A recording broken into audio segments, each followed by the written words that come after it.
Дневникот на Сител. Во студиото со вас Иван Кузмановски.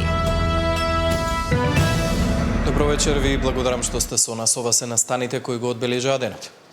Макрон и Мерц со заеднички предлог, награда за секој напредок во преговорите и постепена интеграција во Европската Унија.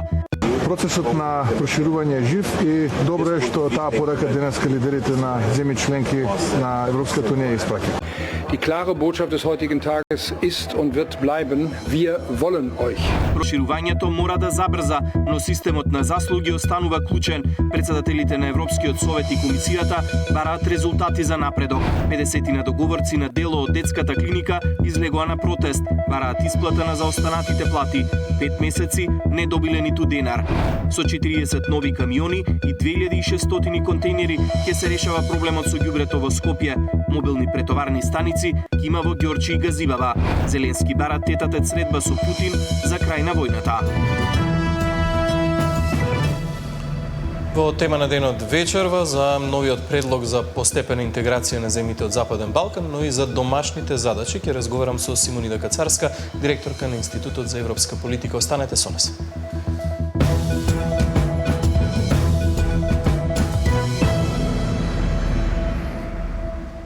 Предлогот на францускиот председател Макрон и германскиот канцелар Мерц ги промени очекувањата и внесе доза на оптимизам кај лидерите на земјите од Западен Балкан за процесот на проширување. Нудат постепена интеграција, но со јасно утврдена динамика. Деталите ги има Тамара Дичевска. Наместо со децении да се чека пред затворената врата на Европската Унија по принципот се или ништо, Париз и Берлин нудат модел каков што досега немало на маса. Суштината на најновиот француско-германски нон-пейпер е воведување на систем каде што секој постигнат напредок дома носи соодветна награда и поголема вклученост во унијата, многу пред официјалното членство. Овој нов пристап нуди директни и конкретни придобивки за граѓаните и економијата во зависност од сработеното. На пример, доколку земјата ги исполни потребните стандарди, македонските компании би можеле пред време да добијат пристап до единствениот европски пазар, со што се отвараат огромни можности за домашниот бизнис. Понатаму, со затворање на соодветните реформски цели, македонските министри би добиле статус на наблюдувачи со право да учествуваат на состаноците во Брисел, додека граѓаните би имале пристап до европските програми за образование и дигитализација. Учество како наблюдувач без право на глас во одредени точки од дневниот ред на состаноците на Советот за надворешни работи. Условот е привремено затворање на поглавието 31, заедничка надворешна безбедносна и одбрамбена политика. Учество во одредени точки од дневниот ред на Советот како наблюдувач без право на глас. Услов за затворање на релевантните поглави од пристапниот процес стои во нон-пейперот. Но и покрај овие нови можности, француско-германскиот предлог јасно потенцира дека постепената интеграција не е замена за полноправно членство. Истовремено тој не ги заопиколува ниту оставните измени кои се услов за Македонија. За да ја почне постепената интеграција со тоа и да ги користи бенефитите од предлогот, нашата земја ќе мора да ги отпочне преговорите условени со уставни измени. Германскиот канцелар Мерц порача дека за повеќе од една деценија застој во проширувањето, вината не е само кај кандидатите, туку и кај самата Унија, која мора да покаже поголема подготвеност и ефикасност. Токму затоа Берлин и Париз заеднички го предложија новиот нон-пейпер со цел да се улесни процесот и конечно да се размрда евроинтеграцијскиот пат на регионот.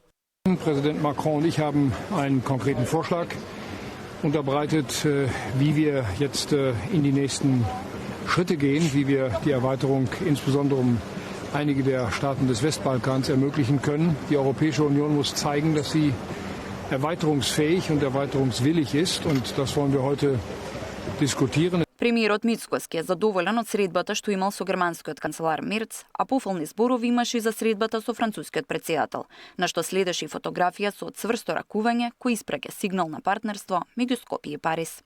Кога се моменти кога практично Европската Унија, односно Европскиот совет, јасно кажува дека процесот на проширување станува жив.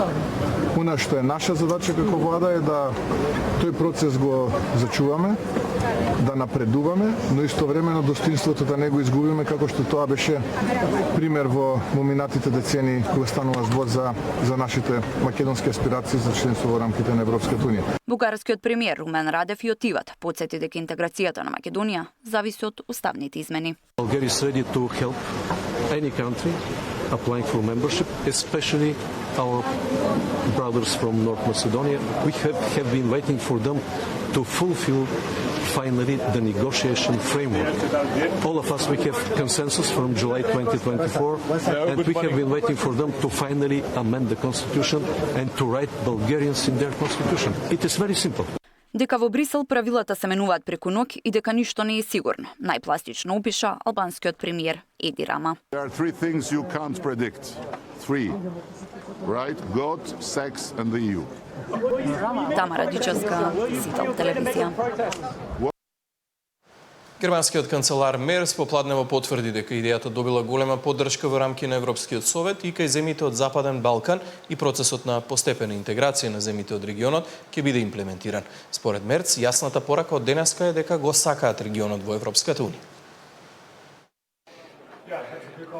Sie haben alle gesehen, dass Präsident Macron und ich einen Vorschlag gemacht haben über den weiteren Prozess. Und ich muss sagen, ich bin ausgesprochen dankbar, dass das nicht nur ein gemeinsamer Vorschlag von Präsident Macron und mir war, sondern auf breite Zustimmung im Europäischen Rat und bei den Westbalkanstaaten gestoßen ist, dass wir jetzt einen Prozess beginnen, der schrittweise die Heranführung der Westbalkanstaaten an die Europäische Union ermöglicht. Die klare Botschaft des heutigen Tages ist und wird bleiben: Wir wollen euch. Проширувањето мора да забрза, но системот на заслуги останува клучен. Председателите на Европскиот совет и на Европската комисија барат резултати за да има напредок. Црна доби честитки за напредокот и станува се поизвестно дека во 2028-та таа ќе стане 28-та земја членка на Европската унија. Европската унија останува посветена на проширувањето кон Западен Балкан, но спроведувањето на реформите останува клучен приоритет за полноправно членство. Председателот на Европскиот совет Антонио Кошта по завршувањето на самитот во Тивад испрати порака до земјите од Западен Балкан да го искористат сегашниот моментум и да ги преземат сите неопходни чекори за забрзување на нивниот напредок на патот кон ЕУ. Новите предложени идеи се само дополнителна помош за забрзување на интеграциите. The Western Balkans are an integral part of the European Union's future. Their accession remains our priority and a crucial geopolitical investment. The process is and will remain grounded on merit and credible reforms. At the same time, our discussion today showed our shared ambition to deliver as soon as possible on enlargement. That's why we are considering new ideas to streamline and accelerate the process, to increase trust in the European Union and increase the motivation of the Western Balkan partners. Кошта им порача на земјите од регионот дека за Брисел се важни добрососедските односи и регионалната соработка за да се обезбеди безбедност и стабилност на регионот. Шефицата на Европската комисија пак го повтори ставот дека без реформи невозможно е придвижување во процесот, а интеграцијата останува заснована на заслуги. Enlargement is a geostrategic imperative for us and the long-term investment in our peace, our stability and our security. It will remain merits-based, but it must become more dynamic. You could hear it also from my friends here on the podium, because merits-based does not mean slow. Merits-based means fair and predictable. In other words, it means when reforms are delivered, then progress on the path of accession to the European Union must follow. And this is what we want to do, to reward reforms with real integration. По самитот во Црна Гора европските челници порачаа дека постои решителност за европската еднина на Западниот Балкан да стане реално што е можно побрзо. Ја пофалија Црна Гора за напредокот кој го прави и потврдија дека амбицијата таа да стане 28 членка на Унијата до 2028 е достижна. Пофални зборови за спроведувањето на реформите доби Албанија. Потврдено беше и започнувањето на преговорите со Украина и Молдавија, а стартуваат и преговорите за воведување на проектот Роуминг како дома во земјите на Европската Унија. Ивана Соколовиќ најдова, Сител телевизија. Европската унија останува посветена на проширувањето, но врската за уставни измени останува, порача евроамбасадорот Рокас. Предлогот на Макрон и Мерц доби позитивни оценки и на денешната конференција на парламентарните комисии за евроинтеграција која се одржува во Охрид. Европската унија останува силно посветена на отворањето на пристапните преговори со Македонија и нема сомнеш дека припаѓа на европското семејство, изјави денеска евроамбасадорот Михалис Рокас на 23-та конференција на парламентарните комисии за европска интеграција, но повикувајќи се на неодамнишната порака на председателот на Европскиот совет Кошта, Рокас нагласи дека договорените уставни измени од 2022 година мора да бидат исполнети за да продолжи евроинтегративниот процес. Како што знаете, председателот на Европскиот совет беше овде и тој даде изјава и беше доста јасен. Сите знаеме дека заложбите направени во 2022 година треба да бидат спроведени. Со тоа има голема определба Северна Македонија да го започне процесот на преговори и нема сомнеш дека земјата припаѓа на европското семејство. Работиме доста активно со цел неопходните услови да се исполнат и да одиме напред. Најважно е да во меѓувреме да имаме доверба и се надевам дека нашите соседи заедно со Европската унија ќе бидат доста конструктивни во. Пратеникот и подпредседател на Собранието Милошовски рече дека предлогот на Германија и Франција е искрен и реален и нуди опција за поголемо интегрирање. Но исто така забележливо е дека нуди членство кое што не би било полноправно членство, барем не во овој момент. Може на некого тоа да му се допаѓа или да не му се допаѓа, но ја цениме искреноста и на Франција и на Германија што ја соопштија реалната состојба внатре во Европската унија која што трае можеби во последниве 7-8 години. Хрватска ја поддржува Македонија во интеграциите, бидејќи тоа би значило економска стабилност и просперитет во регионот. Меđutim, исто тако треба и награда како би земје кои заиста дуго чекају на путу, а ваша земја е притом и претрпела и пуно тешкоќа и изазова у томе, да буду награđene за реформе кои и саме проводе. Учесниците на конференцијата презентираа конкретни идеи за унапредување на регионалната соработка, развој на заедничкиот регионален пазар и подобра подготовка на земите кандидати за европската интеграција. Нина Ритоновска, Сител телевизија. За новиот предлог и за обврските дома, како што најави во тема на денот вечерва, разговарам со Симонида Кацарска, директорка на Институтот за европска политика. Царска, добро вечер, добре дојдовте. Добро вечер. Гледаме денеска фокусот на вниманието на самитот ЕУ Западен Балкан во тивот го доби предлогот на Макрон и Мерц за постепена интеграција на земите од Западен Балкан. Како гледате вие на овој предлог кој што добива голема поддршка и од Советот, како што рече Мерц, и од земите од Западен Балкан? Гледам дека во јавноста се поставуваат две толкувања. Едната е дека ова е јасна порака дека останува поддршката за проширување, другата е дека се бара начин да се понуди нешто, а не полноправно членство.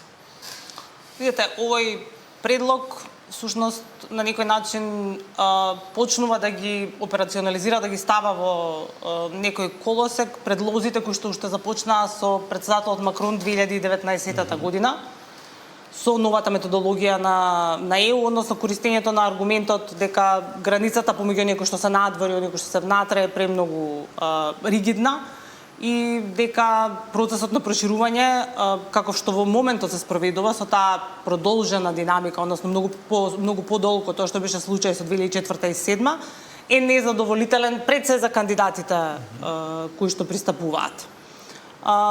Тој аргумент од истата методологија всушност во голема мера беше искористен минатата недела од канцеларот Мерц во писмото кое што го испрати до Советот на ЕУ и до председателката на Европската комисија, кое што најмногу беше посветено на Украина и новиот статус кој што Украина би го имала евентуално во случај на преговори или ставање крај на руската агресија.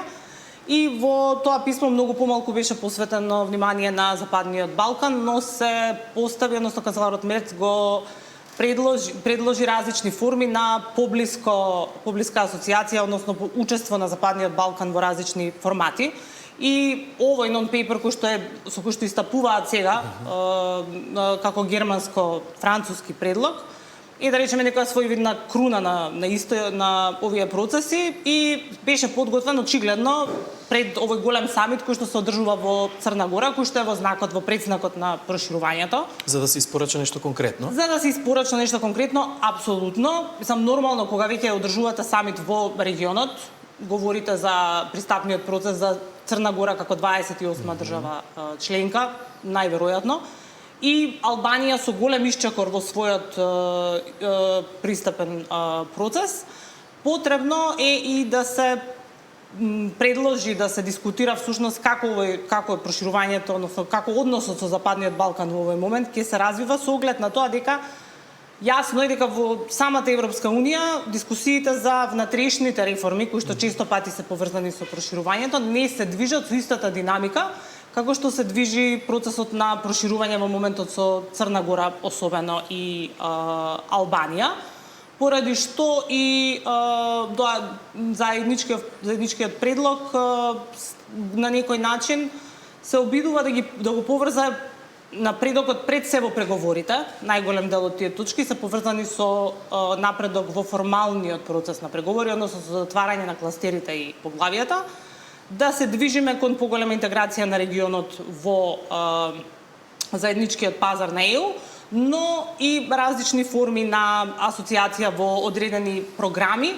И ако бидеме искрени во делот на програмите, поголем дел од овие во нашиот случај Северна Македонија поголем дел од нив учествува веќе, бидејќи едноставно држава кандидат многу долго време, но тоа не е случај со сите останати држави. Она што е специфично за овој предлог е тоа што и самото писмо на канцеларот Мерц ја повика и Европската комисија и државите членки да формираат група која што ќе работи веќе на ова за да ги операционализира овие прашања, за разлика од случајот со француската методологија кога се направи реформулирање на преговорите. Така да ова може да биде вовед секако во поголеми промени. Заклучокот би бил дека ова е позитивно за нас? Видете, мислам дека во оваа фаза е многу нејасно од која перспектива го гледаме позитивниот, ја гледаме проценката на состојбата. Вака ќе ве прашам, дали ова може да биде некаква гаранција каква што бара македонската влада за некаква предвидливост на процесот на интеграција? Не сум сигурна дека е гаранција од типот која што ја бара владата во контекст на билатералните прашања. Меѓутоа е одредено уверување, односно промена на процесот во кој што меритократијата, односно доколку ги затворите кластерот 1 до кластерот 5, а воедно и со согласите со надворешната политика на ЕУ, ќе имате преферентен пристап до заедничкиот пазар од типот што го има Европската економска заедница. Но повторно мислам дека тоа ќе треба да видиме како ќе се операционализира во пракса, бидејќи голем дел од овие предлози, како што беше влезот во единствениот пазар на ЕУ, честопати наидуваа на пречка помеѓу службите на комисијата, наидуваа на пречки кај одредени држави членки, бидејќи правните моменти не се секогаш е доста тешко да ги регулирате ако ги регулирате индивидуално држава со држава. Процесот едноставно на проширување беше замислен да целта биде крајната биде комплетна усогласеност, барем од 2004-2007 како што беше спроведен, и во тој случај имате предвидливост за очекувањето на правниот систем на таа држава која што влегува. Сега веќе доколку се обидувате да правите различни системи за различни држави, бидејќи не знаеме колку од нив ќе го затворат тој кластер или ќе ги исполнат тие критериуми, ќе биде доста комплексно во пракса за спроведување. Но, навраќајќи се на вашето прашање, не мислам дека се гаранциите кои што во овој момент ги бара државата, меѓутоа, од друга страна, навестување за одредена промена во процесот се. Меѓутоа, како ја толкувате изјавата на Мицковски? Тој денеска во ТВ рече дека процесот на проширување е жив и дека е задоволен од средбите и разговорите кои што ги имал токму со предлагачите на овој предлог и со германскиот канцелар и со францускиот претседател. Дава ли ова некаква надежда дека македонската влада може да се одлучи на еден таков исчекор, кој што нуди некаков процес, ако вие исполните или затворите одредено поглавје, одите напред во тој процес? Мене ми е многу драго што имаме денеска позитивна риторика од страна на нашата влада особено, бидејќи некое време мислам дека ги се обидуваме да ги пратиме тие пораки, риториката е несомнено позитивна. Ако сакаме да го толкуваме ова во контекст на вашиот последниот коментар дека ако одредени кластери или одредени критериуми исполните одите напред, несомнено дека ние имаме тука предност, бидејќи има доста технички поглавја во кои што ние имаме висока подготвеност. Тоа и честопати се обидуваме и да го пренесеме како позитивната приказна на оваа држава. Несомнено има области каде што стоиме подобро од останатите кандидати, во некои стоиме и полошо, меѓутоа со оглед на тоа каде сме, ако се споредуваме со согласеноста со Црна Гора и некогаш Србија, иако Србија сега би ја тргнала бидејќи не е случај со кој треба да се споредуваме, веројатно ни оди во прилог дискусијата за меритократијата која што ја слушнавме претходно и од претседателката на Европската комисија. Ајде сега за процесот на реформите дома, слушаме различни изјави, борба со битка со зборови помеѓу власта и опозицијата речиси секојдневно. Ако власта тврди дека сме лидер во регионот, опозицијата вели дека сме земја која што тапка во место во однос на реформите. Каде е вистината? Вие како Институт за европска политика во детали ги следите тие процеси. Што може да кажете вие? Каде сме во однос на реформската агенда? Реформската агенда е посебен паралелен процес со проширувањето. Мислам дека од тоа каде се одржува самитот денеска и фокусот кој што несомнено постои на Албанија и Црна Гора, јасно е дека таму се гледа најголемиот потенцијал од страна на Европската комисија, меѓутоа од друга страна реформската агенда како документ е дел од планот за раст кој што Европската комисија го усвои 2023-2024 година и се спроведува веќе од страна на нашата влада. Ние сме некаде на половина пат, односно година и пол до 2, зависно кога цениме, бидејќи беше усвоена со задоцнување. Овој процес е прилично нов за сите држави од регионот, прилично комплексен, прв пат спроведен на начин на кој што на секои 6 месеци се очекува државата да испорача прилично интензивно реформи кои што сами си ги поставивме како услов. Кои што реформска агенда која што е усвоена од претходната влада, меѓутоа оваа влада ја превзема со мали промени. И е тест за капацитетот на администрацијата, доколку е поддржана од соодветна политичка волја, бидејќи за да може да испорачувате секои 6 месеци, треба многу предуслови да бидат исполнети. Едно е да имате поддршката во собранието, која што несомнено оваа влада во овој момент ја има голема, многу поголема мнозинство према таа претходно што имаше. Ние работиме на регионално ниво, па можеме да ги следиме овие разлики помеѓу државите, бидејќи во дадениот контекст Босна доцнеше многу долго време со усвојувањето, всушност процедурите не се завршени, така да таа ефективно него ни користи тој инструмент, па не е случај со кој што треба да се споредуваме. Косово исто така поради својата политичка состојба и изборите кои што ги спроведуваа многу доцни со самиот инструмент и повторно. И тоа не е случај со кој што треба да се споредуваме, остануваат 4. Србија не ги исполнува барем во овој момент формално политичките критериуми, демократските предуслови и за неа е процесот прилично во застој, така да ние сме заедно во групата со Албанија и Црна Гора како држави кои што ефективно го користат инструментот.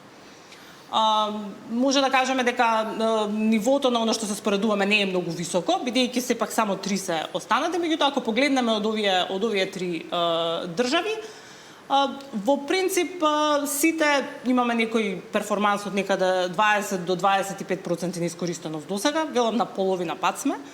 Црна Гора во првиот интервал имаше многу поголема искористеност и Албанија имаше исклучителен перформанс на почетокот на инструментот.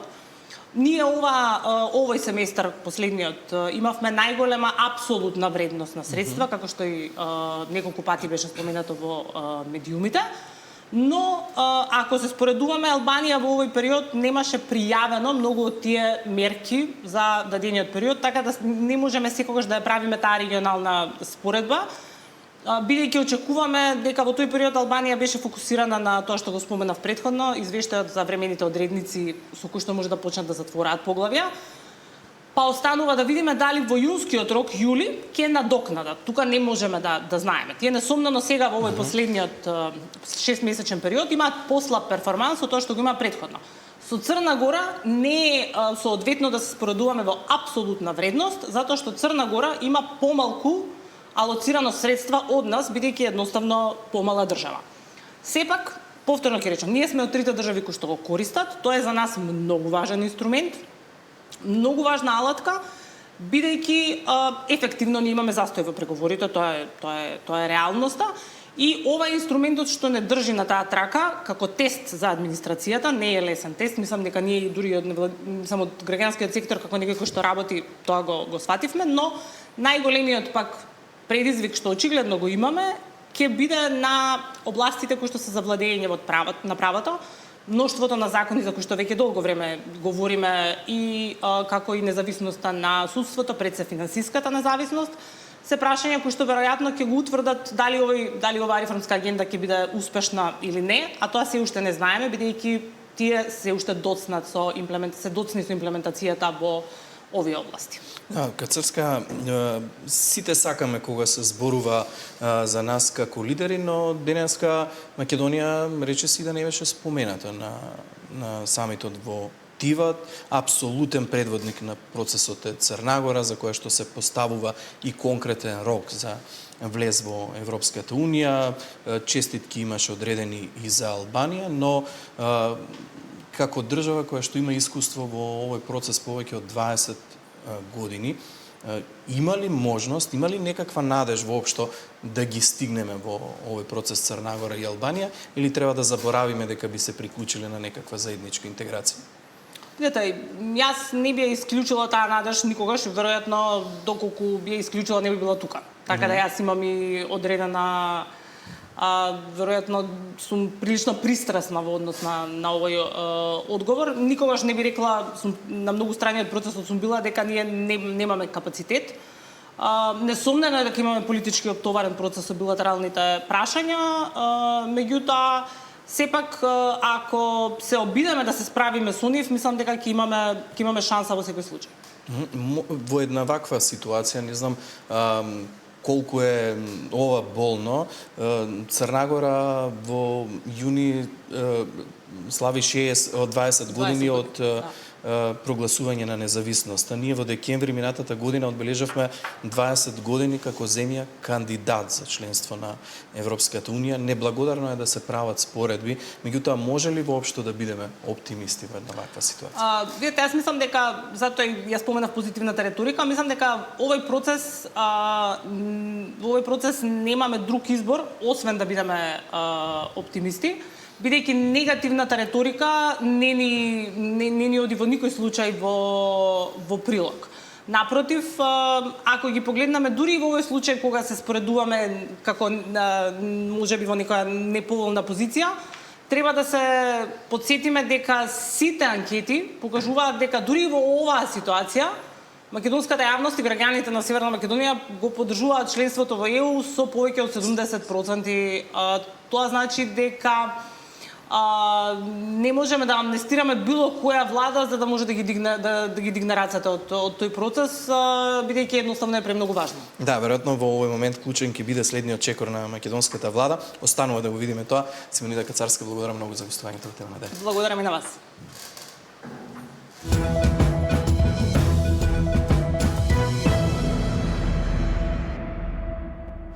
Судскиот процес за 13 полицајци обвинети дека не презеле мерки за да спречат активирање на пиротехниката во дискотеката Пулс денеска повторно седнаа во судница. Обвинителството тврди дека пожарот настанал 10 минути откако полицијата влегла во објектот, а полицајците пак уверуваат дека биле единствените кои постапувале на терен, спасиле животи и го организирале непреченото делување на итната помош и пожарникарите. Следното рочиште е закажано идниот месец, а ќе продолжи со распит на сведоци. Снимки од безбедносни камери и внатрешноста на дискотеката Пулс беа презентирани денеска на судењето за 13 теми на полицајци обвинети за тешки дела против општата сигурност. Според обвинителството, полицијата пристигнала во 2 часот и 22 минути, а по 10 минути била активирана пиротехниката што го предизвика пожарот. Обвинетите полицајци кои негираат вина, Тврдат дека МВР била единствена институција која постапувала во пулс. Контролата од 16 март требало да пронајде малолетници и дрога во објектот. Со самото присуство на полициските службеници таа ноќ беа спасени голем број на човечки животи со самото тоа што беа директно вадени од дискотеката. Дали денес ние полициските службеници сме обвинети и се наоѓаме на обвинителна клупа затоа што таа кобна ноќ бевме на работа, а не дома. Обвинителството презентираше телефонска комуникација меѓу обвинетите, а пред судот ги изнесе и обдукцијските наводи за причините поради кои настапила смрт кај починатите. Најголем дел загинале од труење со јаглерод моноксид, други пак поради недостиг од воздух и кислород. Снимките според обвинителството го покажувале постапувањето на полицајците.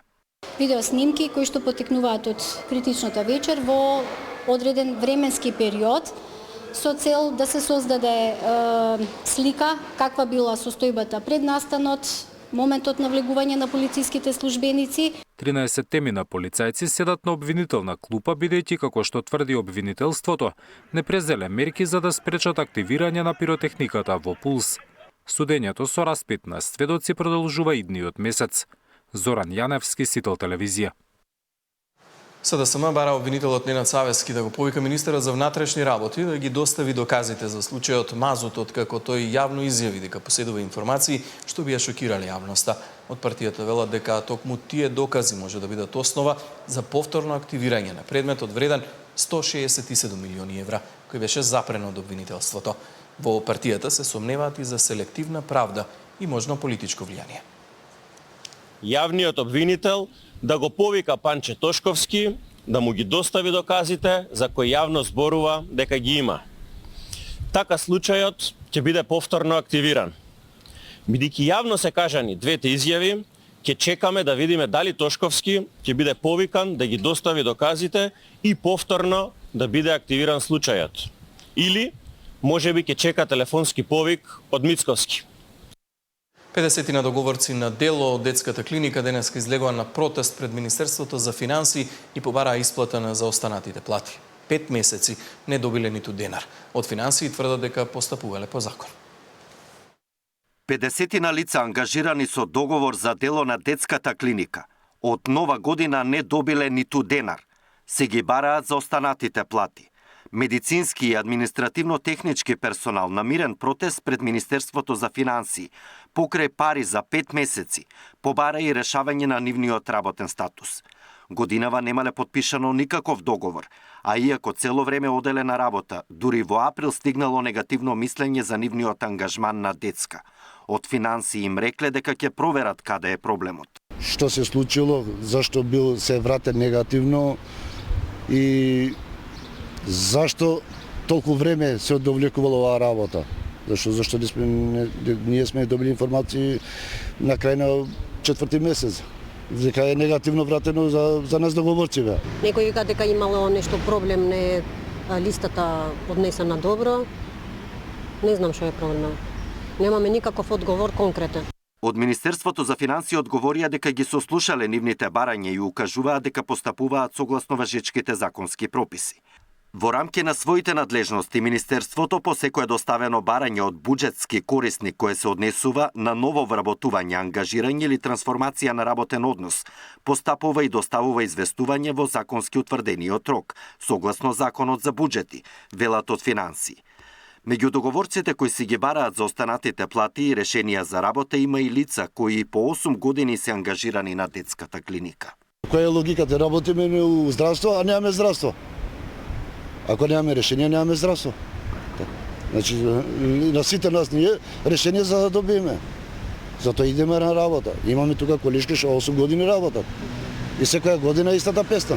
Од клиниката за детски болести пак изјавија дека навреме ги поднеле сите барања за ангажманот на договорците и имаат потреба од нив, зашто ако си заминат, ќе биде нарушено нормалното функционирање на установата. Александар Динев, Сител телевизија. Со 40 нови камиони и 2600 контейнери ќе се решава проблемот со ѓубрето во Скопје. Ова е последниот план кој што го презентираат централната и локалната власт, а планираат да го реализираат со помош од Светската банка.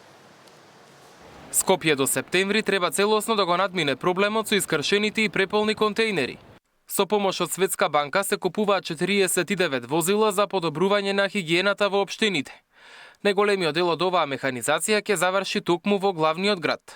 Се купуваат 17 мултифункционални возила за урбано одржување на хигиена со вкупна вредност од 1,6 милиони евра, 2 мултифункционални возила за урбано одржување на хигиена со соодветни механизми со вредност од 283.000 евра, 9 специјализирани камиони кои што се во вредност од 982.000 евра, 21 машина за чистење на улици во вредност од 1,3 милиони евра. Градоначалникот Ѓорѓиевски очекува Скопје да добие околу 40 возила, а дополнително ќе се набават уште 4. Сега се користат меѓу 50 и 60 камиони, но проблем е што се стари и често се расипуваат. Ќе има и 2 мобилни претоварни станици. Едната ќе биде поставена во Ѓорче Петров и ќе ги покрива и Карпош и Сарај, додека втората ќе биде лоцирана во Газибаба. Целта е камионите да не губат време патувајќи до депонијата Дрисла, туку отпадот да го оставаат во претоварните пунктови и веднаш да продолжуваат со работа на терен. Паралелно за еден месец треба да пристигнат и 2600 нови контејнери. Бројка која што не е набавена последниве десетина години, во толкав број, биле набавувани контејнери, но ако кумулативно собереме изминативе 10 години, немаме толкава бројка, што исто така беше еден од сериозните проблеми во комунална хигиена, земајќи во предвид дека на многу од микролокациите во главниот град знаете дека недостасуваат контејнери, со години се непроменети контејнерите. Граѓаните со поделени мислења за тоа дали состојбата со хигиената на вистина се подобрува.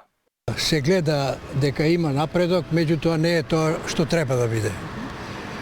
Се надевам дека за известно време хигиената ќе биде на многу задоволително ниво. Се трудат.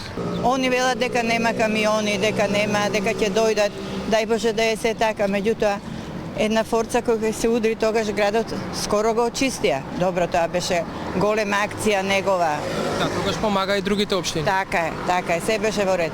Меѓутоа сега не знам, да ти е едноставно гад да излезеш во град, да се прошеташ, вака што мораш да појдеш. Поготово сега овој летно време, ѓубрето да стои тоа, труе, смрди и тоа. Кај нас ѓубрето се собира редовно, нема проблем со тоа, али не сме задоволни со што не се мете. Макар еднаш месечно през градата, мислам да се собере ѓубрето, не друго.